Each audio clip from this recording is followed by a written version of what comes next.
गावागावात चौकात चौकात देशी दारूची दुकानं, वाईन शॉपचे लायसन्स आणून इथल्या सगळ्या तरुणाईला बर्बाद करण्याचं काम, प्रचंड मोठं काम 5 वर्षामध्ये श्रीमान चिखलीकर साहेबांनी केलेलं आहे. तुम्ही त्यांना लगेच ताबडतोब तुमच्या पक्षात आल्यानंतर तुम्ही अगदी रिन्यू करून ते किती पवित्र आहेत आता सांगण्यासाठी उद्या नरेंद्र मोदी येणार आहेत 20 तारखेला, की अशोक चव्हाण हे किती पवित्र पतिव्रत काय त्याला ते म्हणता येईल, की किती स्वच्छ माणूस आहे हे सांगण्यासाठी स्वतः देशाचे पंतप्रधान येत आहेत. म्हणजे खरंच गडे त्यांनी या सगळ्या अशोक चव्हाणांसहित असे लोक सगळे जेलमध्ये टाकले असते तर आम्हाला थोडासा आदर वाढला असता, काय प्रॉब्लेम नाही. विरोधक आहेत पण भ्रष्ट आहेत नाही. गेली 40 वर्ष झाले या नांदेडला लुटत आहेत. कुठेतरी आरक्षणाकडे नेऊन ठेवायचं, कुठेतरी हिंदू मुस्लिमकडे न्यायचं, काहीतरी पाकिस्तान भारत असलं न्यायचं, असे उभे करून 400 पारचा जो काय त्यांनी जे दाखवत आहेत. मी म्हणतो, मी तर नांदेड जिल्ह्यामध्ये सांगतो की माझ्या नांदेड जिल्हा हा एक 200 किलोमीटर रेडियसमध्ये आहे, म्हणून आम्ही तर नारा दिलाय अबकी बार 400 किलोमीटर पार भाजप, की ओबीसीच्या आरक्षणाचं ताट वेगळं आहे आणि मराठा समाजाच्या आरक्षणाचं ताट वेगळं आहे. हे दोन्ही समाजाला समजून घेतलं पाहिजे आणि तो प्रश्न तशा पद्धतीने सोडवला पाहिजे. आणि माझीसुद्धा तीच भूमिका आहे की ओबीसीमधून मराठा समाजाला आरक्षण देणं थोडंसं म्हणजे चुकीचं होईल असं मला वाटतं. नाही सर, सगळ्यात महत्त्वाचं काय आहे की भाजप ज्यांच्या डीओवर उड्या मारते आणि सांगते की आमच्या DNA ओबीसी आहे वगैरे वगैरे. आज भाजपला मी प्रश्न विचारतो की तुम्ही किती ओबीसीला तिकीटे दिलेत? तुमच्या DNA ओबीसी आहे किती? मी तर बऱ्याचदा यांच्यापैकी मी लोकांना पाहिलेलं आहे की गर्दीमध्ये अशोकराव चव्हाण बाहेर जेव्हा यायचे तर त्यांची चप्पल इकडे तिकडे कोणीतरी जाऊ नये म्हणून यांच्यापैकी, मी आताच नावं घेणार नाही, आता मी जे नावं घेतले त्यांच्यापैकी काही जण अशोकरावांची चप्पल साहेबांची पडू नये म्हणून ते तिथं एका साईडला ठेवतात, साहेब इथं चप्पल मी ठेवली. म्हणजे ह्या कॅटेगरीमधले लोक आहेत. नांदेडची MIDC ही छत्रपती संभाजीनगर म्हणा, औरंगाबाद म्हणा, याच्या पूर्वीची आहे. बरोबर आहे. आज संभाजीनगर कुठं गेलंय? आज महाराष्ट्राच्या म्हणजे पुणे मुंबई सारख्या शहरानंतर संभाजीनगरचं स्थान लागतं. मी विद्यार्थी चळवळीत होतो, students federation of India SFI नावाच्या संघटनेमध्ये. मी अगदी कॉलेजचा शाखा प्रमुखापासून ते महाराष्ट्राचा अध्यक्षापर्यंत मी जवळपास 7 ते 8 वर्ष त्याच्यामध्ये काम केले. नांदेडमध्ये एक 50 मुलं लावायची पिठाची गिरणीसुद्धा आणलेली नाही. जे काही उद्योग छोटे मोठे इथं आले ते स्वतःहून आले, म्हणजे उत्स्फूर्तपणे आले असतील, पण त्यांनासुद्धा यांनी टिकू दिलं नाही.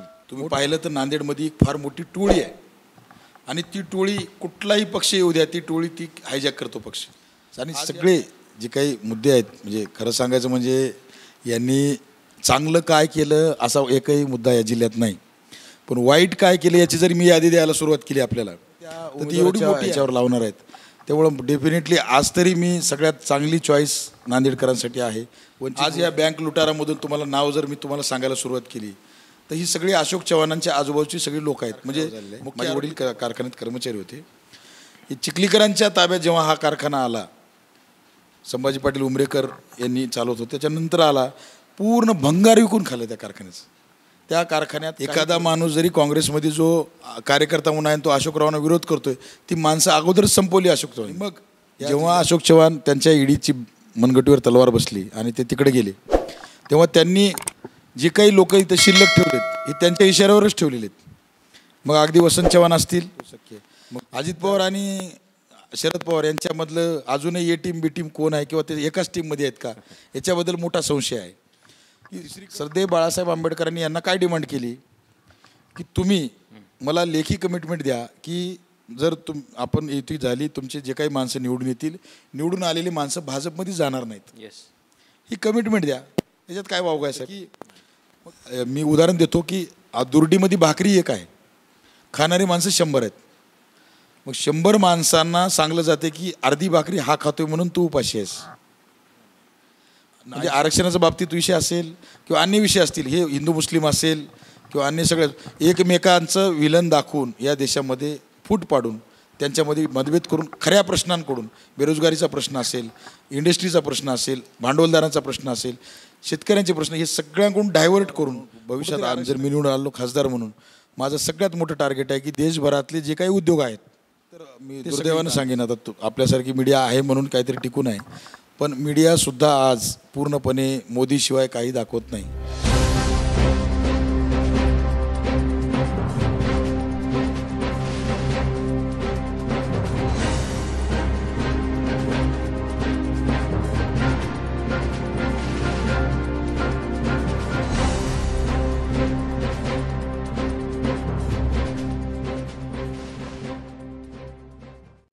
दर्शको नमस्कार. दर्शको, राजमुद्राच्या सत्तामुद्रा या विशेष सत्रामध्ये मी डॉक्टर सुजित येवलीकर आपलं सर्वांचं सहर्ष स्वागत करत आहे. दर्शको, महाराष्ट्रभरात आणि देशातही लोकसभेची रणधुमाळी लागली आहे आणि सर्वच पक्ष आता तगडा प्रचारावर लागले आहेत आणि नेहमीच आपण वेगवेगळ्या उमेदवारांना आपल्या स्टुडिओमध्ये बोलवतो आणि त्यांच्याकडून वेगवेगळ्या विषयावर चर्चा करतो. तर आज आपल्या स्टुडिओमध्ये वंचित बहुजन आघाडीचे उच्च शिक्षित उमेदवार उपस्थित झालेले आहे आणि अविनाश भोशीकर यांचं मी आपल्या स्टुडिओमध्ये हार्दिक स्वागत करतो. सर नमस्कार. नमस्कार सर, आपल्याला सुरुवातीला मी अभिनंदन करतो की वंचित बहुजन आघाडीकडून उमेदवारी आपल्याला मिळेल, त्यासाठी राजमुद्रा परिवारातर्फे आम्ही आपलं हार्दिक अभिनंदन करतो. Thank you sir. आपली शैक्षणिक पार्श्वभूमी, सामाजिक आणि राजकीय पार्श्वभूमी काय आहे? कारण आपण आता नौखे उमेदवार आहात. सर, माझी शैक्षणिक माझी पार्श्वभूमी जी आहे, मी विद्यार्थी जीवनामध्ये शालेय शिक्षण माझं सातारा सैनिक स्कूलला गेलेलं आहे, मिलिटरी स्कूल आहे. आणि त्यानंतर माझं ग्रॅज्युएशन छत्रपती संभाजीनगर येथे झालेलं आहे आणि नंतर मी नांदेडला LLB केलं आहे आणि LLM असेल, जर्नलिझमचं काही विषय असेल आणि आता सध्या मी PhD रिसर्चसाठी म्हणजे युनिव्हर्सिटीमध्ये अजून माझं शिक्षण चालूच आहे. थोडं स्लो झालं आहे पण स्टील आय एम लर्निंग.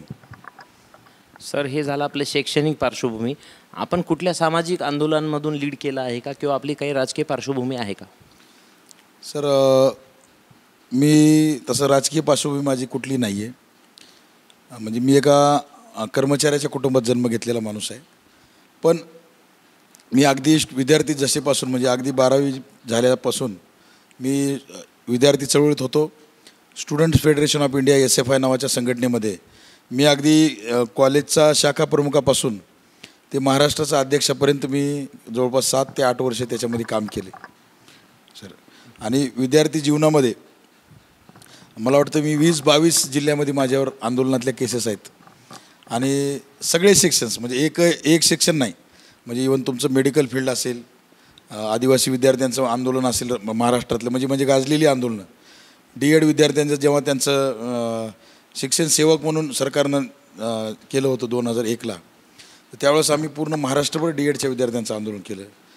त्याच्यानंतर ITI असेल, ITIच्या सुविधाच्या विरुद्ध असेल, राज्यभर आम्ही ITI स्टुडंटचं आंदोलन केलेलं आहे. एक सेक्शन म्हणजे इवन फार्मसी, महाराष्ट्रातल्या 19 फार्मसी कॉलेजला PCIचं अप्रूव्हल नव्हतं. त्या PCIच्या अप्रूव्हलसाठी पूर्ण राज्यभर हे करून आम्ही सरकारला कायदा बदलायला लावला होता. म्हणजे असे कितीतरी मी आंदोलनं सांगू शकतो की मी स्टेट लेवलला केलेले आहेत. आदिवासी विद्यार्थ्यांच्या प्रश्नासाठी तर महाराष्ट्रात मी जे केलेलं आंदोलन आहे त्याचं अजूनही दखल घेतात की तेवढं मोठं आंदोलन महाराष्ट्रभर झालं नाही. कितीतरी प्रकल्प अधिकाऱ्यांना सस्पेंड व्हावं लागलं होतं. अनेक ATC त्या ठिकाणी सस्पेंड झाले होते. म्हणजे बरेचसे आंदोलन म्हणजे माझी जवळपास 23 वर्षे गेली आंदोलनामध्ये. बरं, आंदोलन आणि विद्यार्थ्यांसाठी आपण भरपूर काम केलेलं आहे आणि आज आपण राजकारणामध्ये नौके आहात. तर वंचितचे थेट आपण लोकसभेचे उमेदवार आहात. तर इथे आपली जी जागा आहे वंचितची, ती निवडून येईल का नांदेडमधून? आपलं काय मत आहे? सर, आज जर आपण सर्वे केला तर निश्चित जागा ही निवडून येणारच आहे. कारण मी तर ठीक आहे, मी काम करतो आहे, चळवळीत आहे, सगळ्या गोष्टी आहे. पण आत्ता ही निवडणूक जी आहे ती जनतेनं हातात घेतलेली आहे. आता जनतेला नांदेडचा खासदार भविष्यातला कसा असावा, कारण पुढची 5 वर्षाचं भविष्य नांदेडकर त्या उमेदवाराच्या ह्याच्यावर लावणार आहेत. त्यामुळं डेफिनेटली आज तरी मी सगळ्यात चांगली चॉईस नांदेडकरांसाठी आहे. वंचित बहुजन आघाडीनं उमेदवार हा सगळ्यात चांगला सगळ्या अँगलनं दिलेला आहे. ते वेगवेगळे अँगल मी सांगू शकतो आपल्याला. 2014मध्ये मोदी लाट असतानासुद्धा काँग्रेसचा उमेदवार जनतेने निवडून दिला होता. जवळपास 70% वेळा काँग्रेसचाच इथं विजय झालेला आहे. एकंदरीत आपण पार्श्वभूमी पाहता या मतदारसंघाची, हा मतदारसंघ हा काँग्रेसचा बालेकिल्ला आहे. तर हा बालेकिल्ला तुम्ही वंचितमय करू शकतात का? तसं बालेकिल्ला म्हणता येणार नाही काँग्रेसचा. काही मोजक्या परिवारांचं असलेलं या नांदेड जिल्ह्यावरचं वर्चस्व, ते परिवार म्हणजेच काँग्रेस आणि काँग्रेस म्हणजेच ते परिवार. आणि त्या एक इर्दगिर्द 4-5 परिवारामध्ये त्यानं वर्चस्वामधून ते राहिलं. पण आज ते सगळे परिवार त्या ठिकाणी बऱ्यापैकी भाजपमध्ये गेलेत, कोणी कुठं गेले, काय झाले. आणि आता लोकांमध्ये परिवारवादी लोकांना निवडून द्यायची आता ट्रेंड राहिलेला नाही, तो पूर्वी होता. त्यामुळे आता काँग्रेस आजच्या परिस्थितीमध्ये तर सगळ्यात वीक पार्टी या नांदेड जिल्ह्यात आहे. एक महत्त्वाचा प्रश्न आपल्याला विचारतोय. आपण नांदेडचे भूमिपुत्र आहात. मागील 50-60 वर्षामध्ये नांदेडच्या जिल्ह्याचा किंवा मतदारसंघाचा काय विकास झालेला आहे? सर म्हणजे माझ्या भाषेत बोलायचं झालं तर या लोकांनी गेल्या 40 वर्षामध्ये नांदेडमध्ये एक 50 मुलं लावायची पिठाची गिरणीसुद्धा आणलेली नाही. जे काही उद्योग छोटे मोठे इथं आले ते स्वतःहून आले, म्हणजे उत्स्फूर्तपणे आले असतील, पण त्यांनासुद्धा यांनी टिकू दिलं नाही. मोठमोठे उद्योग या लोकांनी बंद पाडले. MIDCमध्ये त्यांच्याच म्हणजे लोकांना, त्यांच्या आजूबाजूच्या बगलबच्च्यांना जमिनी घेऊन दिल्या विदाऊट तिथं युनिट किंवा विदाऊट एखादी फॅक्टरी. त्या जमिनीवर तिथं त्यांनी स्वतःची गोडाऊन्स, स्वतःचे वेगवेगळे फार्म हाऊस अशा पद्धतीनं सगळं बांधलेलं आहे. म्हणजे पूर्ण आज खरं तर 0 पोझिशन MIDC म्हणलं चालेल. MIDC मुक्त कोणीतरी म्हणलेलं आहे, मला माहीत नाही, पण MIDC मुक्त नांदेड जर कुठला एखादा जिल्हा पाहायचा असेल MIDC मुक्त जिल्हा तर तो नांदेड तुम्हाला आवर्जून पाहायला मिळेल. आणि कुठंही तालुका लेवलला तर MIDC कुठंच नाहीत. नावाला आहेत, लोकांनी जमिनी कब्जे करून ठेवले आहेत, यांच्याच लोकांना वाटप केले. त्यामुळे उद्योगाच्या बाबतीत नांदेड हा 0 जिल्हा आहे. आणि विशेष नांदेडची MIDC ही छत्रपती संभाजीनगर म्हणा, औरंगाबाद म्हणा, याच्या पूर्वीची आहे. बरोबर आहे. आज संभाजीनगर कुठं गेले? आज महाराष्ट्राच्या म्हणजे पुणे मुंबई सारख्या शहरानंतर संभाजीनगरचं स्थान लागतं.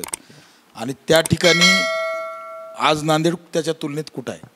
म्हणजे ह्या लोकांनी नांदेड पुढं नेलं का मागे नेलं हा प्रश्न पडतो सर माझ्यासारखे. आणि सगळे जे काही मुद्दे आहेत, म्हणजे खरं सांगायचं म्हणजे यांनी चांगलं काय केलं असा एकही मुद्दा या जिल्ह्यात नाही, पण वाईट काय केलं याची जरी मी यादी द्यायला सुरुवात केली आपल्याला तर ती एवढी मोठी आहे. जी गोरगरीब सर्वसामान्य लोकांची बँक म्हणजे जिल्हा मध्यवर्ती बँक होती. आणि त्या बँकेत लोकांनी आपल्या मुलांचं शिक्षण असेल, मुलींचे लग्न असतील, अशा अनेक गोष्टीसाठी तो पैसा जमा केला होता. आणि ती सगळी बँक तुम्ही पाहिलं तर नांदेडमध्ये एक फार मोठी टोळी आहे. आणि ती टोळी कुठलाही पक्ष येऊ द्या, ती टोळी ती हायजॅक करतो पक्ष. आज या बँक लुटारामधून तुम्हाला नाव जर मी तुम्हाला सांगायला सुरुवात केली तर ही सगळी अशोक चव्हाणांच्या आजूबाजूची सगळी लोक आहेत. म्हणजे मुख्य आरोपी त्यामध्ये भास्करराव खतगावकर होते, तुम्हाला सांगतो ह्याच्यामध्ये प्रताप पाटील चिखलीकर होते, हे वसंत चव्हाण होते, हे जे काय आता सध्या तुम्ही पाहता जवळगावकर असतील किंवा आष्टीकर असतील किंवा सुभाष वानखेडे असतील, ही जी जुनी जी काही आपण माणसं चेहरे पाहतो ही सगळी बेटमोगरेकर असतील, ही सगळी माणसं या बँक बुडवण्याच्या ह्याच्यामध्ये होती. आणि हे सगळे आरोपी एकच म्हणजे, आणि वैशिष्ट्य असं आहे की कोणी शिवसेनेत आहे, कोणी काँग्रेसमध्ये आहे, कोणी BJPमध्ये आहे, आणि सगळे मिळून टोळी खातात. 250-300 कोटीची बँक बुडवली. मी स्वतः जिल्हा मध्यवर्ती बँकेवर 20 ते 25 हजार शेतकऱ्यांचा मोर्चा 2009साठी काढला होता. आणि माझ्यावर आजही 2 FIR त्या ठिकाणी आजही मी कोर्टामध्ये जाऊन उभा राहतो, त्या बँकेच्या आंदोलनाचे आहेत. अनेक शेतकरी, अनेक कामगार ज्यांचे पैसे त्यात होते, मुलांचे लग्न होते, मी तुम्हाला सांगतो जवळपास 30-35 लोकांनी सुसाईड, माझ्या म्हणजे मी ज्यांना ओळखतो त्या आंदोलनातल्या 30-35 लोकांनी आत्महत्या केल्या. केवळ त्यांना त्या टाईमवर पैसे नाही मिळाले, त्यांच्या मुलांचे लग्न रुकले, काही ना काही झालं, आरोग्याचे विषय झाले. म्हणजे इतकं मोठं पाप ह्या लोकांवर आहे आणि तरी देखील ही लोक परत सत्तेमध्ये आहेत. हे सगळ्यात मोठं वैशिष्ट्य आहे. आणि कारखाने यांनी विकून खाल्ले. प्रतापराव चिखलीकरांनी, आता माझं गाव जे आहे ते सोनखेडपासून बाजूला म्हणजे दक्षिण मतदारसंघाच्या नांदेडच्या जवळ येतं. आणि माझं अगदी पहिलं प्रायमरी शिक्षण तिथं कलंबर कारखान्यावर झालेलं आहे. माझे वडील कारखान्यात कर्मचारी होते. हे चिखलीकरांच्या ताब्यात जेव्हा हा कारखाना आला, संभाजी पाटील उमरेकर यांनी चालवत होते, त्याच्यानंतर आला, पूर्ण भंगार विकून खाल्लं त्या कारखान्याचं. त्या कारखान्यात काही ठेवलं नाही, सगळा कारखाना पूर्ण बंद पाडला, भंगार विकून खाल्लं. आजही तुम्ही कलंबरला गेला तर ते ओस पडलेला कारखाना आहे. म्हणजे यांनी चांगलं काहीही केलेलं नाही. आता दुसरे काँग्रेसचे उमेदवार आहेत वसंतराव चव्हाण, तुम्ही त्यांचे पार्श्वभूमी बघा. नायगावमध्ये, उमरीमध्ये किंवा तुमच्या धर्माबादमध्ये एक MIDC आहे का? त्यांनी 10 वर्ष त्या तालुक्याचं प्रतिनिधित्व केलेलं आहे. त्या 10 वर्षाच्या त्यांच्या प्रतिनिधित्व, आणि त्यांच्या वडिलांचं सुद्धा जवळजवळ 10 वर्ष तिथं काम राहिले. 20-25 वर्षापासून त्या मतदारसंघावर त्यांचं वर्चस्व आहे. त्या ठिकाणी असं मला एक विषय आपण जर सांगू शकलात की नायगावमध्ये एक MIDC आणली, एक युनिट आणलं, कुठलं तरी प्रोजेक्ट आणला, काहीच आणलेलं नाही. आणि यांच्याकडे कसलं विजन पण नाही. भाजप सत्तेमध्ये आले तर संविधान बदललं जाईल असं काँग्रेसचा आरोप आहे, याशी आपण सहमत आहेत का? सर, संविधान बदलण्याची भाषा तर भाजपचं तर त्यांचा अजेंडाच आहे. पण काँग्रेसनं त्या संविधानाची बद्दलची जी काही आपुलकी आणि पुळका दाखवत आहेत, काँग्रेसनं कधी संविधान वाचवण्यासाठी भूमिका घेतली हे मला महत्त्वाचं आहे. काँग्रेस हे कधीही संविधानाच्या बाजूनं नव्हते. त्यांनी नेहमी संविधानाच्या तोडफोड करण्याचाच प्रयत्न केला. भाजप तर स्पष्ट त्यांना संविधानाला तर नकोच आहे, त्यांना इथं तर त्यांना त्यांची मनुस्मृतीचं संविधान आणायचं आहे. पण काँग्रेस ही भाजपची आई आहे असं बरेच जण म्हणतात. काँग्रेस पूर्णपणे त्या ठिकाणी संविधान विरोधी पक्ष आहे. त्याच मानसिकतेचा ज्या भाजप ज्या मानसिकतेचा आहे त्याच मानसिकतेची काँग्रेस आहे. नांदेड महाविकास आघाडीचा तथा काँग्रेसचा उमेदवार हा अशोक चव्हाण यांनी दिलेला आहे असं स्पष्ट मत वंचित बहुजन आघाडीचे सर्वेसर्वा डॉक्टर प्रकाश आंबेडकर यांचं म्हणणं आहे. आपलं त्यावर काय मत आहे? सर, आम्ही आता माझं म्हणणं तर मी मांडेनच, पण तुम्ही अगदी जे काँग्रेसमध्ये असलेले जे लोक आहेत त्यांच्या फॅमिलीजन जाऊन विचारलं तर ते सुद्धा तुम्हाला सांगू शकतील. आता मला सांगा की नांदेडमध्ये जी काही काँग्रेस होती त्याच्यामध्ये शाखेचा अध्यक्ष तरी विदाऊट अशोक चव्हाणांच्या परमिशनचा होता का? नाही. एखादा माणूस जरी काँग्रेसमध्ये जो कार्यकर्ता म्हणून आहे तो अशोकरावांना विरोध करतोय, ती माणसं अगोदरच संपवली अशोक चव्हाणांनी. या जिल्ह्यातली सगळी काँग्रेस 100% अशोक चव्हाण समर्थकांचीच होती. आणि मग जेव्हा अशोक चव्हाण त्यांच्या ईडीची मनगटीवर तलवार बसली आणि ते तिकडे गेले, तेव्हा त्यांनी जे काही लोक इथं शिल्लक ठेवलेत हे त्यांच्या इशाऱ्यावरच ठेवलेले आहेत. मग अगदी वसंत चव्हाण असतील, मग त्या ठिकाणी हनुमंत पाटील बेटमोरेकर असतील, आमदार हंबर्डे असतील, आमदार अंतापूरकर असतील, आमदार जवळगेकर असतील, BR कदम असतील, ही सगळी टीम अशोकरावांची अगदी क्लोज टीम आहे. फक्त ते साहेबांनी त्यांना सांगितलेलं आहे की तुम्ही थोडं दिवस तिथं थांबा, कारण मी अडचणीत आहे, मला एक खासदार तिथं द्यायचा आहे.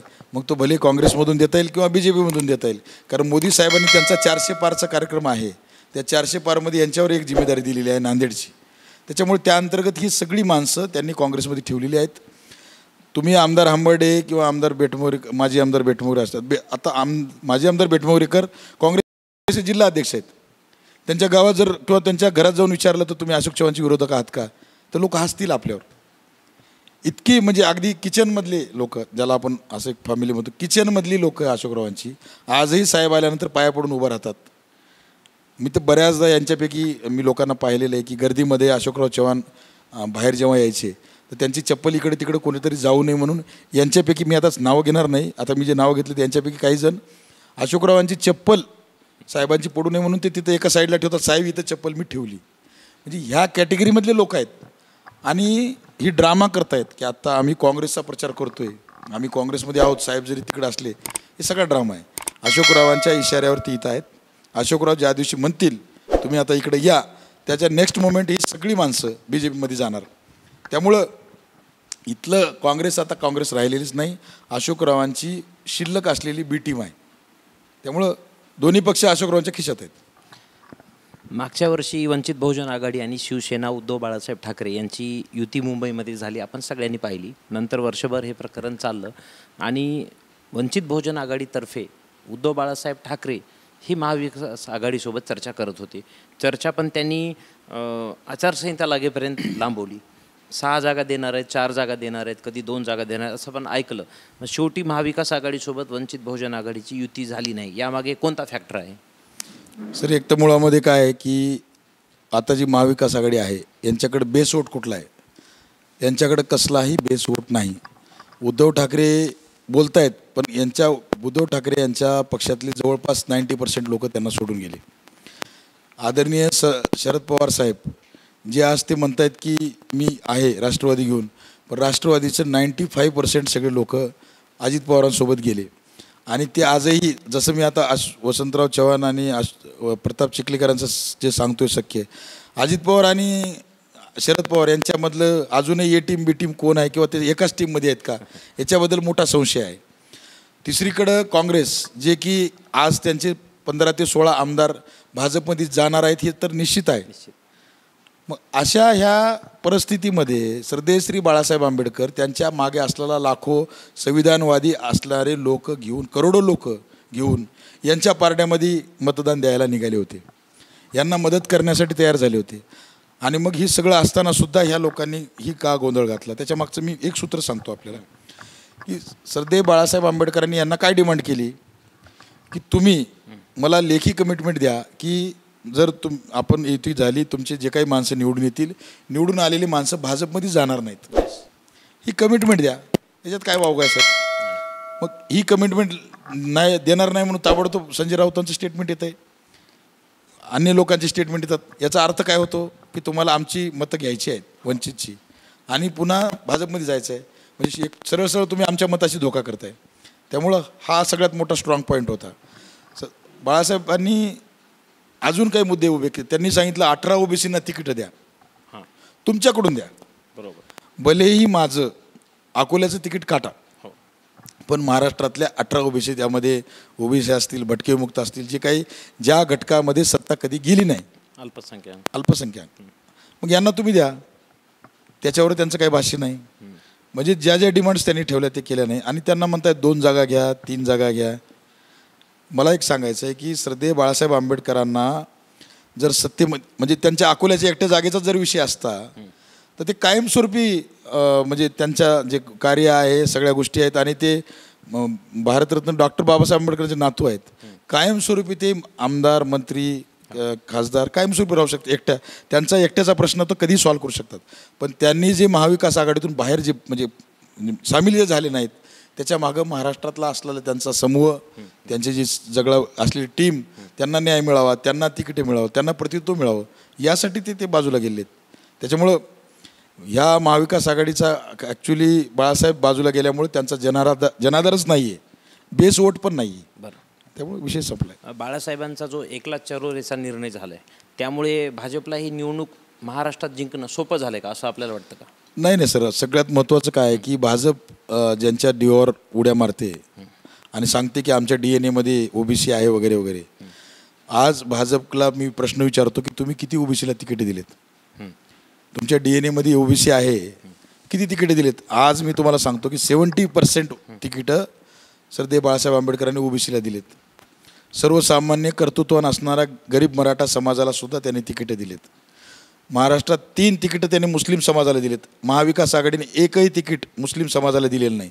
महाविकास आघाडीने एकही तिकीट त्या ठिकाणी लिंगायत समाजाला दिलेलं नाही, धनगर समाजाला दिलेलं नाही, जे या महाराष्ट्रातली मेजॉरिटी आहेत.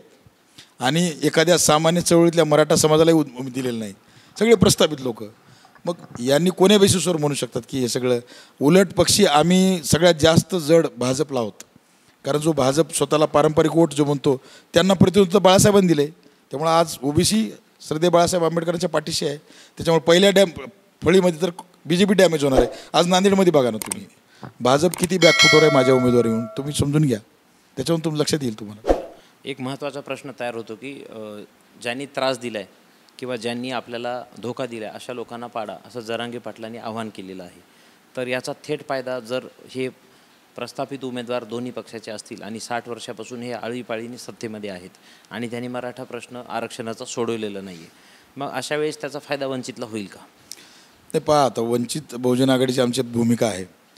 जरांगे पाटील एक चळवळीतला माणूस आहे, कार्यकर्ता आहे, आणि ते त्यांची भूमिका मांडत आहेत. आमचे त्यांचे जरूर मतभेद आहेत. मागणी त्यांनी जी करतायत त्या बाबतीमध्ये आमचे मतभेद आहेत. पण एखादा माणूस एखाद्या समाजासाठी लढतोय आणि त्याला एखादं सरकार रिस्पॉन्स देत नसेल तर त्यांचा तो अधिकार आहे, बाबा हा सरकार पाडा म्हणणं हे त्यांचा अधिकार आहे. आणि ते त्यांच्या समाजाचं प्रतिनिधित्व करतात. त्यामुळे तो त्यांचा अधिकार आहे.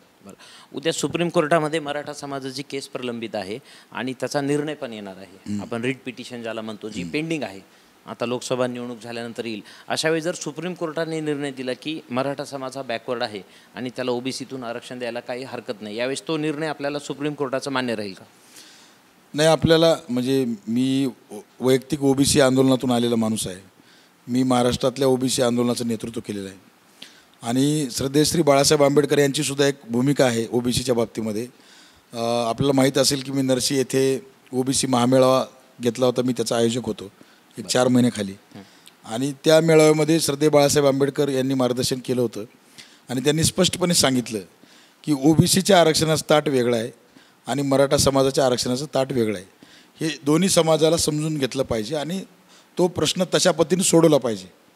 आणि माझीसुद्धा तीच भूमिका आहे की OBC-मधून मराठा समाजाला आरक्षण देणं थोडंसं म्हणजे चुकीचं होईल असं मला वाटते. मराठा समाजाला आरक्षण दिलं पाहिजे का, तर 100% दिलं पाहिजे. कारण मी मराठा समाजात वावरतो, मराठा समाज मी गावागावात आहे. आता माझ्या वैयक्तिक गावामध्ये अर्धा लिंगायत आहे आणि अर्धा मराठा समाज आहे. सगळे आमचे भाऊबंद आहेत. जी परिस्थिती आमची आहे तीच त्यांची आहे. त्यामुळं मी ते म्हणत नाही आहे. पण मुद्दा काय होतो, आरक्षण कशासाठी असते, तर आरक्षण हे प्रतिनिधित्व आहे. बरं. हे काही तुम्ही काही तुमचं इकॉनॉमिकल बॅकवर्डनेस किंवा अन्य काही गोष्टीमध्ये आहे तर आरक्षण आता इथल्या जे काही 300-400 जातीचं प्रतिनिधित्व मिळावं म्हणून ते आरक्षण आहे. तर इथले मेजॉरिटी समाज जर त्याच्यात आला तर नेमकं कुणापासून प्रतिनिधित्व बाजूला करायचं हा प्रश्न निर्माण होऊ शकतो आणि यांच्यावर अन्याय होऊ शकतो ज्या छोट्या जाती आहेत. त्यामुळे मराठा समाजाला आरक्षण दिलं पाहिजे, पण त्याच्यासाठी स्वतंत्र अशी तरतूद संविधानामध्ये किंवा संसदेमध्ये केली पाहिजे. वाढती महागाई असेल, बेरोजगारी असेल, महिलांचे अन्यायावरील प्रश्न असतील, मणिपूरचा जो कांड आहे तो आपण पाहिला. साक्षी मलिक सारखे मोठे ऑलिम्पिक चॅम्पियन आज आपल्याला दिल्लीमध्ये आंदोलन करताना दिसतात. अशा अनेक प्रलंबित समस्या आहेत, विद्यार्थ्यांच्या समस्या आहेत, पेपरफुटीच्या समस्या आहेत. हे सगळं असताना पण आपकी बार 400 पार जो नारा भाजपचा आहे यावर आपलं काय मत आहे? सर कसं आहे की भाजप म्हणजे शायनिंग इंडिया त्यांचं एक 2004ला आलं होतं, शायनिंग इंडिया. Feel good. तर त्यावेळेस फील गुड वगैरे प्रकार. तर आम्ही त्यावेळेससुद्धा 2004ला आम्ही शायनिंग इंडियाचे चष्मे वाटले होते की ते चष्मे घातल्यानंतर हे सगळं तुम्हाला हे प्रश्न दिसणार नाहीत. आणि आज तेच इंडिया त्यांनी ते जे दाखवत आहेत सगळं ते त्यांचं जे आजचे दिन वगैरे दाखवत आहेत. म्हणजे एकतर मी दुर्दैवानं सांगेन आता आपल्यासारखी मीडिया आहे म्हणून काहीतरी टिकून आहे, पण मीडियासुद्धा आज पूर्णपणे मोदीशिवाय काही दाखवत नाही, देशातला कुठला प्रश्न दाखवत नाही. एवढं मोठं शेतकऱ्यांचं आंदोलन दिल्लीमध्ये झालं, शेकडो माणसं मेली, पण कुठंही मीडियामध्ये त्याचा उल्लेख होत नाही. आणि छोटे मोठं एखादं बॉलिवूडमधले जर एखादा विषय झाला तर 8-8 दिवस त्याला विषय चघळला जातो. आताही हरियाणाचं आंदोलन चालूच आहे. मणिपूरचं चालू होतं, मणिपूरचं दाखवलं गेलं नाही. आज देशामध्ये लोकशाही राहिलेली नाही आहे, पूर्णपणे हुकुमशाही आहे. त्याच्यामुळं या सगळे प्रश्न प्रचंड मोठे आवासून आहेत. आज मी आपल्याला सांगितलं की मी उदाहरण देतो की दुर्डीमध्ये भाकरी एक आहे, खाणारी माणसं 100 आहेत. मग 100 माणसांना सांगलं जाते की अर्धी भाकरी हा खातोय म्हणून तू उपाशी आहेस. 70-80 लोकांना सांगलं जातं किंवा ही अर्धी भाकरी. ॲक्च्युली 100 माणसं जरी त्यांना जी ती भाकरी मिळाली तर कुणाचंच पोट भरणार नाही, त्यांना एक तुकडासुद्धा मिळणार नाही. म्हणजे आरक्षणाच्या बाबतीत विषय असेल किंवा अन्य विषय असतील, हे हिंदू मुस्लिम असेल किंवा अन्य सगळं एकमेकांचं विलन दाखवून या देशामध्ये फूट पाडून त्यांच्यामध्ये मतभेद करून खऱ्या प्रश्नांकडून बेरोजगारीचा प्रश्न असेल, इंडस्ट्रीचा प्रश्न असेल, भांडवलदारांचा प्रश्न असेल, शेतकऱ्यांचे प्रश्न, हे सगळ्यांकडून डायव्हर्ट करून कुठंतरी आरक्षणाकडे नेऊन ठेवायचं, कुठंतरी हिंदू मुस्लिमकडे न्यायचं, काहीतरी पाकिस्तान भारत असलं न्यायचं, असे उभे करून 400 पारचा जो काय त्यांनी जे दाखवत आहेत. मी म्हणतो, मी तर नांदेड जिल्ह्यामध्ये सांगतो की माझ्या नांदेड जिल्हा हा एक 200 किलोमीटर रेडियसमध्ये आहे, म्हणून आम्ही तर नारा दिला आहे आपकी बार 400 किलोमीटर पार भाजप. म्हणजे किमान 400 किलोमीटर त्यांनी नांदेडपासून दूर जातील, हा आमचं टार्गेट आहे. एकीकडे सामान्यांचे प्रश्न आहेत, शेतकऱ्यांचे, बेरोजगारांचे, महिलांचे, सगळेच प्रश्न असताना हे सगळं राजकीय नेत्यांना माहीत आहे. खाजगीमध्ये बरेच लोक आम्हालाही बोलतात. असं असताना पण भाजपामध्ये मेगा भरती कशामुळे चालू आहे, आपल्याला काय वाटतं? मेगा भरती यासाठी चालू आहे की त्यांना विरोधक राहू नये, आणि जे काही आता प्रस्थापित इथले लोक होते विरोधक, त्यांनी तर भ्रष्टाचार केलेलाच आहे पूर्वी, ते काही स्वच्छ धुतल्या तांदळाचे नाहीच आहेत. पण भाजप पण त्यांना ह्या सगळ्या ह्याच्या मागचा मोटिव्ह भाजपचा तरी कुठं चांगला आहे. म्हणजे खरंच गडे त्यांनी ह्या सगळ्या अशोक चव्हाणांसहित असे लोक सगळे जेलमध्ये टाकले असते तर आम्हाला थोडासा आदर वाढला असता, काही प्रॉब्लेम नाही. विरोधक आहेत पण भ्रष्ट आहेत नाही, गेली 40 वर्ष झाले या नांदेडला लुटत आहेत.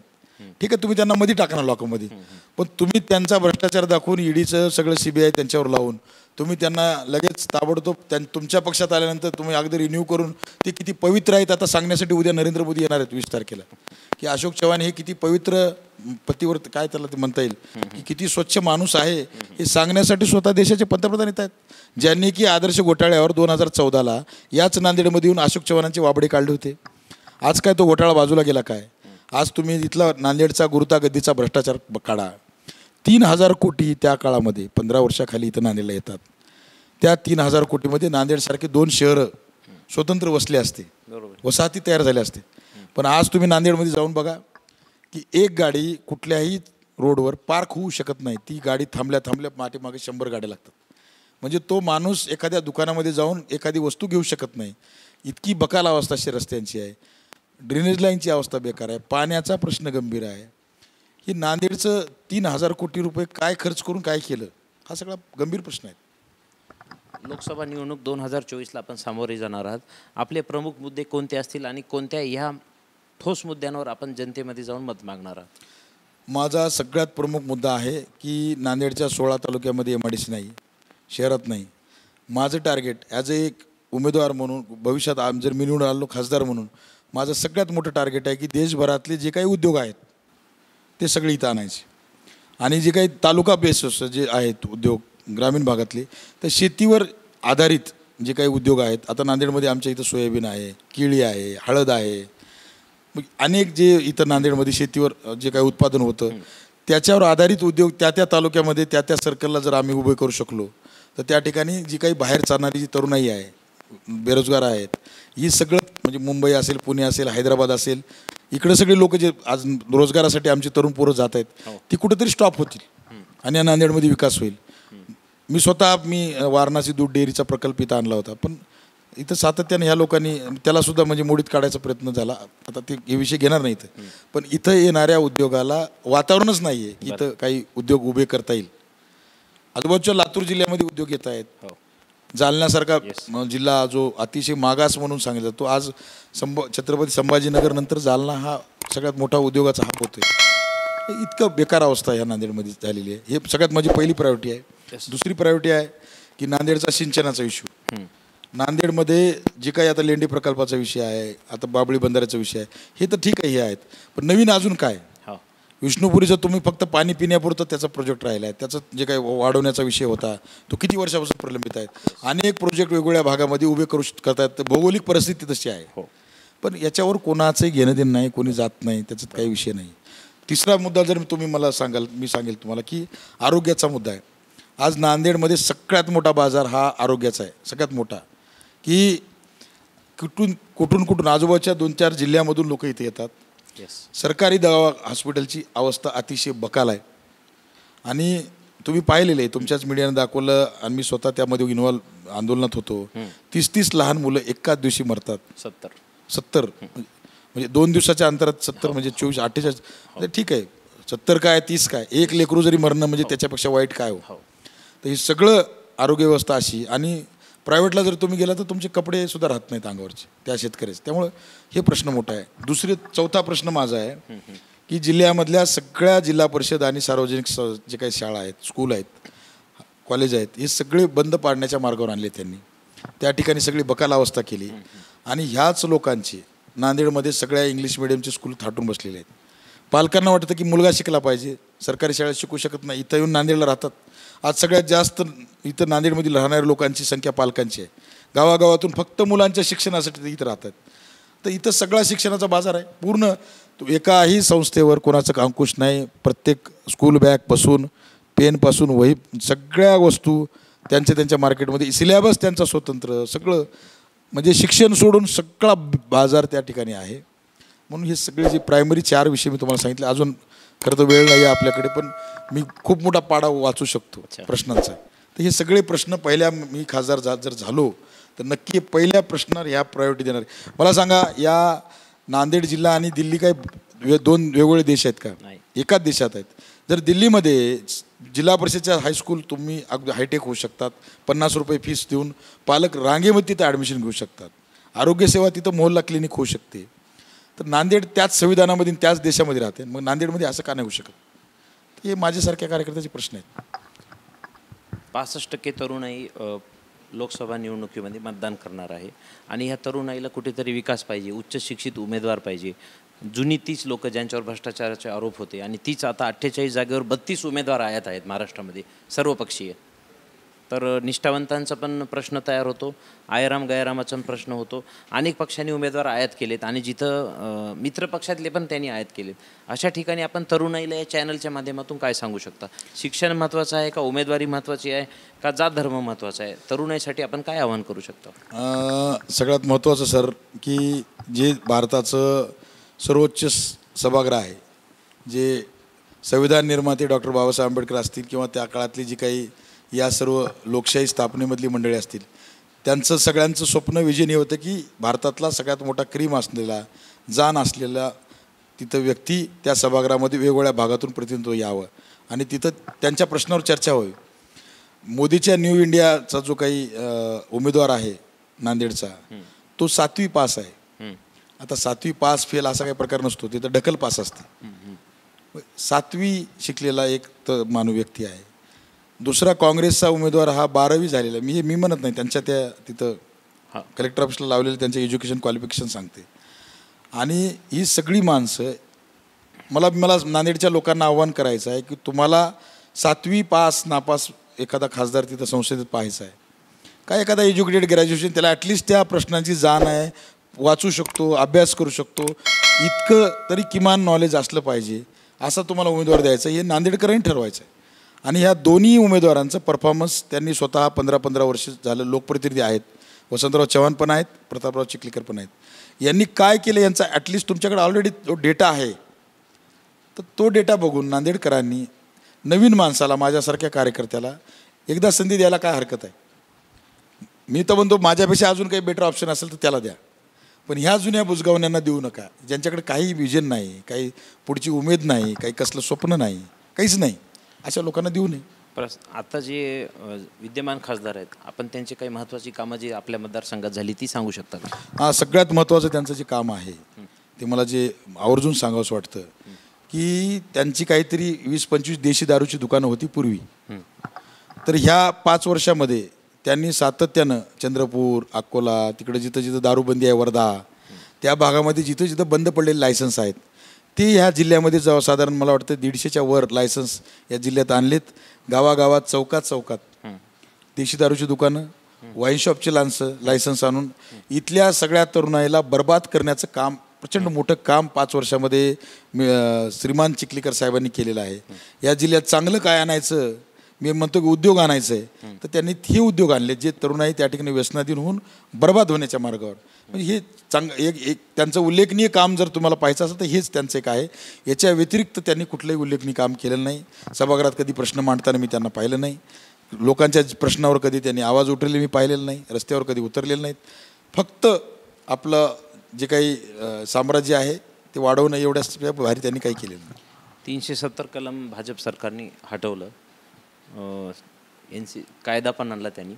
त्यानंतर 3 तलाकची पण आपण पाहिलं की तिथे पण त्यांनी चेंज केला. नितीन गडकरीच्या नेतृत्वामध्ये हायवे भरपूर होत आहेत. आपण आधी 6 तासात नागपूरला जायचो, आज 3 तासामध्येच आपण चाललो आहे. औरंगाबाद पण जवळ आलेलं आहे, आपण तुळजापूरला पण जातो, 3-3.5 तासात जातो. तर दळणवळणाचं जे साधन आहे ते छान गडकरी साहेबांनी केलेलं आहे. एकीकडे भाजप सरकारचा विकास आपण नाकारू शकत नाही, याच्यामध्ये डेव्हलपमेंट होताना दिसते, आणि दुसरीकडे बेरोजगारी आणि हे पण मुद्दे आहेत. तर आपण एकच बाजू बेरोजगारी किंवा महागाईची बोलतोय, तर हे विकास मुद्दे आपण स्वीकारायला काय अडचण आहे? नाही, आता तुमच्याच प्रश्नाचं उत्तर आलं की गडकरी साहेबांनी केलेलं आहे, याचा अर्थ ते भाजपने नाही केलं. नितीन गडकरी जे करतायत तुम्ही म्हणताय, त्यांची अवस्था काय केली भाजपनी? ते त्यांच्या राष्ट्रीय संसदीय निवड प्रक्रियेत सुद्धा राहिलेले नाहीत. एकेकाळी ते राष्ट्रीय अध्यक्ष होते, आज त्यांचं नाव शेवटच्या यादीमध्ये जाहीर होतं आहे. म्हणजे एखादा काम करणाऱ्या माणसाचं कशा पद्धतीने, मला तर वाटतं नितीन गडकरींचं तरी डिपार्टमेंट लोकांना माहीत आहे, पण नितीन गडकरींचं जे रोडचं जे काही डिपार्टमेंट आहे हायवेजचं, याच्या व्यतिरिक्त कुठल्या डिपार्टमेंटचा एक तरी मंत्री तुम्ही मला सांगा, तुम्ही सांगावं की त्या खात्याचा तो मंत्री आहे. मला वाटतं तुम्ही सुद्धा सांगू शकणार नाहीत असा एकाही खात्याचं मंत्री जो फेमस आहे त्यांनी काही केलं आहे. म्हणजे एकच मंत्री तुम्ही दाखवता की जी नितीन गडकरी. मग नितीन गडकरीने जर सगळं काम आलं तर नरेंद्र मोदींनी आणि बाकीच्या मंत्र्यांनी काय केले? आणि काही एकच रोड हायवेजचं जे काही डिपार्टमेंट एकच आहे का? बाकीचे डिपार्टमेंटचा परफॉर्मन्स काय आहे हे सगळ्यात महत्त्वाचं आहे. आणि त्यामुळं एक, आणि त्याच्यातसुद्धा नितीन गडकरींनी सगळ्या ह्या खाजगी क्षेत्रातील लोकांना इन्व्हॉल्व केलेला आहे. आज ठीक आहे, मी हायवे झाले त्याच्याबद्दल त्यांचं स्वागत करीन, पण त्या हायवेवर जाण्याची किंमत काय? आज त्या हायवेला 2 रुपये किलोमीटर प्रमाणे तुम्हाला जावं लागते. तुमचं गाडीचं पेट्रोल डिझेल जे काय आहे ते 4-5 रुपये किलोमीटर आहे, आणि हायवेवर चालण्याची किंमत 2 रुपये आहे. हे सामान्य लोकांना परवडणार आहे का? याच्यावर सुद्धा कोणी बोलणार आहे का? नाही का चांगले हायवे झाले म्हणून वेगानं पळणार आहेत. पण ज्यांना त्या हायवेवर जाण्याची कुवत नाही, ज्यांनी त्या टोल नाक्यावर जाऊन तिथं टोल भरू शकत नाहीत, त्यांचा काय प्रश्न आहे तो सुद्धा घ्यावा लागेल आपल्याला. नॅशनल क्राईम ब्युरोचा जो डेटा आला आहे त्याच्यामध्ये शेतकऱ्याच्या आत्महत्या ह्या मागच्या 10 वर्षात विक्रमी पटीने वाढल्या आहेत आणि त्याच्यामध्ये त्यांनी नापिकी आणि जे आहे बेरोजगारी हे मुख्य कारण सांगितलेले आहेत. आणि हा जो डेटा आहे तो स्वतः केंद्र शासनाचाच आहे. तर ह्या जो लाखो आत्महत्या आहेत यावर कुठेही मीडियामधूनही आपल्याला दिसत नाही. आणि विरोधी पक्ष पण जो काही काँग्रेस आहे तो विरोधी पक्षही ठामपणे लोकसभेमध्ये भूमिका मांडताना दिसत नाही. तर हे विरोधी पक्षाचं फेल्युअर आहे का? नाही, विरोधी पक्षाचं फेल्युअर नाही आहे सर. आता विरोधी पक्ष कोण आहे आणि कोण राहू शकतात याच्यावर मी तुम्हाला सांगतो की जे भ्रष्ट लोक आहेत या देशातले हे आता विरोधक राहू शकत नाहीत. कारण त्यांना नीतिमत्ता नाही बोलायची, त्यांना भीती आहे. मग तो काँग्रेसमधला असेल किंवा अन्य कुठल्याही पक्षातला असेल, ज्यानं भ्रष्टाचार केला आहे त्याला नरेंद्र मोदीची किंवा त्या सगळ्या लोकांची भीती आहे. आणि नरेंद्र मोदींचं एवढंच म्हणणं आहे की भ्रष्टाचार जरूर करा, फक्त माझ्याकडे येऊन करा. त्याच्यामुळं विरोधक जे आहेत आता ते विरोधक नाहीच आहेत. आता येणाऱ्या काळामध्ये जे काही विरोधक येतील माझ्यासारखे, ज्यांचं काही तुम्ही वाकडं करू शकत नाहीत, 4 वडिलोपार्जित प्रॉपर्टी आहे किंवा आमचं काही फारसं असं काही नाही आहे, मग असेच उमेदवार जे आहेत ते येणाऱ्या काळामध्ये विरोधकाचं भूमिका निभवू शकतात. वसंतराव चव्हाण प्रताप पाटलाला विरोध करू शकत नाहीत, कारण त्यांचं जेवढं काही साम्राज्य आहे तेवढंच यांचं साम्राज्य आहे. उद्या वसंतरावांना जर ईडीची नोटीस आली एका क्षणामध्ये ते भाजपमध्ये जातील. त्यामुळे विरोधक राहायचं काय कारण नाही. सर, एक महत्त्वाचा प्रश्न आहे की आता आपण थेट प्रचाराला लागलेला आहात. मागील महिन्याभरात आपण किती प्रचार सभा घेतल्यात आणि आता पुढचं आपला काय प्लॅन आहे प्रचार सभेचा? माझा जवळपास नांदेडला प्रचारामध्ये जवळजवळ 10-12 तालुक्याचा माझा एक राऊंड झालेला आहे आणि आता गावोगावामध्ये माझ्या सभा चालू आहेत. लोकांमध्ये प्रचंड उत्साह आहे. माझ्यासारख्या कार्यकर्त्याला ऐकण्यासाठी लोक उत्सुक आहेत. गावागावात बोलवून मला सभा घेत आहेत आणि मला तेवढा वेळ पण देणं होऊ शकत नाही. 12-12 वाजेपर्यंत लोक मला बोलवतात. प्रचार तर 10 वाजता संपतो, तरी देखील मी लोकांमध्ये जातो आहे. आणि उलट पक्षी जे बाकीचे उमेदवार आहेत त्यांना गावात लोक येऊ देत नाहीत. गावाविषयीवर त्यांना म्हणजे लोक काट्या घेऊन उभं राहतात की तुम्ही आमच्या गावात यायचं नाही, अशोकराव चव्हाणांना जाता येत नाही, चिखलीकरांना कुठं जाता येत नाही. त्यामुळे ही एकीकडे परिस्थिती आहे. माझ्यासारख्या कार्यकर्त्यांना असला उत्साह, त्यामुळे हा प्रचार लोकांनी हातात घेतला आहे. आणि आता उद्या श्रद्धेश्री बाळासाहेब आंबेडकर हे नांदेडला माझ्या प्रचारासाठी येत आहेत. नवीन मोंढा येथे त्यांची प्रचंड मोठी जाहीर सभा दुपारी 12 वाजता आहे. आणि मला पूर्ण खात्री आहे की ही सभा म्हणजे विजयी सभा असणार आहे. लोकांनी त्यांचं स्पीच ऐकून, त्यांचं विचार ऐकून लोक पूर्णपणे या जिल्ह्यातले कन्वर्ट होणार आहेत. त्यामुळे मी प्रचारात तरी सध्या तरी खूप आघाडीत आहे. निश्चितच आपण प्रचार सभेला जात आहात. आम्ही चॅनलतर्फे आपल्याला शुभेच्छा देतो. शेवटचं एक आपल्याला मी आवाहन करतो की आमच्या चॅनलच्या माध्यमातून आपण मतदार राजाला काय आवाहन करू शकता? एक वंचित बहुजन आघाडीचे उमेदवार या नात्याने आपल्याला जे काही आव्हान आमच्या चॅनलच्या माध्यमातून करायचं आहे आपण तिकडे करू शकता. काय अडचण नाही. मी आपल्या माध्यमातून जनतेला आवाहन करतो की या निवडणुकीमध्ये जनतेने जे काही पारंपरिक घराणेशाही असणारी जी उमेदवार आहेत यांना घरी बसवलं पाहिजे. कारण यांनी गेली 15-15 वर्ष सत्तेत आहेत. त्यांचं परफॉर्मन्स त्यांच्या 15 वर्षाच्या सत्तेतलं आपण मग काँग्रेसचा उमेदवार असेल वसंतराव चव्हाण किंवा प्रतापराव चिखलीकर असतील, हे दोघंही सरासरी 25-25 वर्षाहून सत्तेत आहेत. तर त्यांचं परफॉर्मन्स केलेल्या कामाचं पाहावं आणि मग त्यांना निवडून देण्यासंदर्भात आपण विचार करावा. पण माझ्यासारखा कार्यकर्ता इकडं चळवळीतला उभा आहे, ते चळवळीतल्या कार्यकर्त्याला प्रायोरिटी द्यावं. दुसरं म्हणजे एज्युकेशनवर विषय घ्यावा. एज्युकेशन, त्या दोन्ही उमेदवाराचं एज्युकेशन पाहावं आणि माझं एज्युकेशन पाहावं, त्याच्या संदर्भात निर्णय घ्यावा.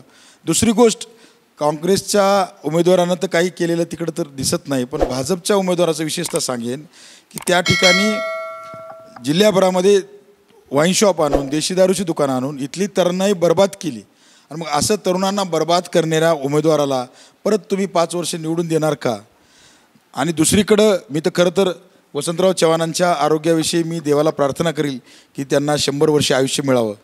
पण एखाद्या उमेदवाराचं फिजिकल फिटनेस पाहिलं जातं. एखाद्या तुम्ही नोकरीला जरी गेलात तर त्यांचं फिजिकल फिटनेस पाहिलं जातं.